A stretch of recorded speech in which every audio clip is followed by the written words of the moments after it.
नमस्कार, आप देख रहे हैं लोकमत राजस्थान। मैं हूं निशु शर्मा आपके साथ। अहमदाबाद में हुए प्लेन क्रैश के बाद अब तमाम सवाल देश के लोगों के जहन में घूम रहे हैं कि आखिर इस हादसे के पीछे किसकी गलती है और ये कोई बड़ी साजिश तो नहीं। ऐसे में अब पूरे मामले में ही नया मोड़ आ गया है और इस हादसे के पीछे अब तुर्की को भी जिम्मेदार बताया जा रहा है। आपको बता दें, तुर्की लगातार भारत विरोधी एजेंडों में पाकिस्तान के साथ खड़ा रहा है।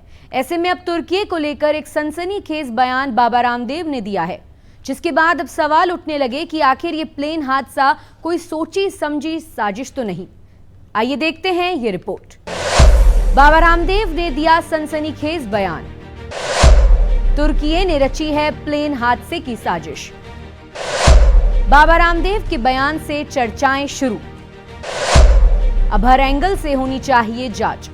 दरअसल अहमदाबाद में हुए एयर इंडिया के प्लेन हादसे पर बाबा रामदेव ने एक बड़ा बयान दिया है और तुर्की पर बड़ा आरोप मढ़ दिया है।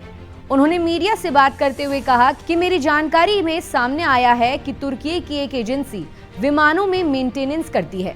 उन्होंने शक जताते हुए कहा कि तुर्की ने तो कहीं भारत के साथ दुश्मनी निकाली हो, कहीं उसने तो कोई साजिश रची हो। ये जांच का विषय है। उन्होंने कहा कि भारत को अब इस तरह के संवेदनशील मामलों में तो विदेशी हस्तक्षेप को कम करना पड़ेगा।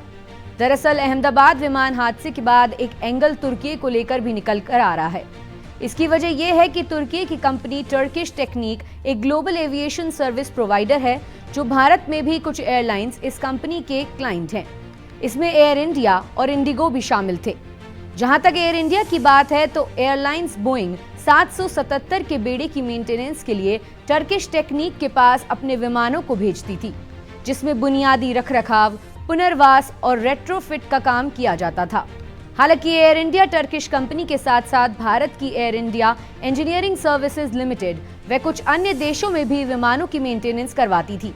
लेकिन ऑपरेशन सिंदूर के बाद तुर्की ने जिस तरह से पाकिस्तान का साथ दिया, उसके बाद भारत में उसका बॉयकॉट शुरू हो गया और एयर इंडिया ने भी टर्किश टेक्निक के साथ अपने करार को खत्म कर दिया। ऐसी और ताजा खबरों के लिए आप देखते रहें लोकमत राजस्थान।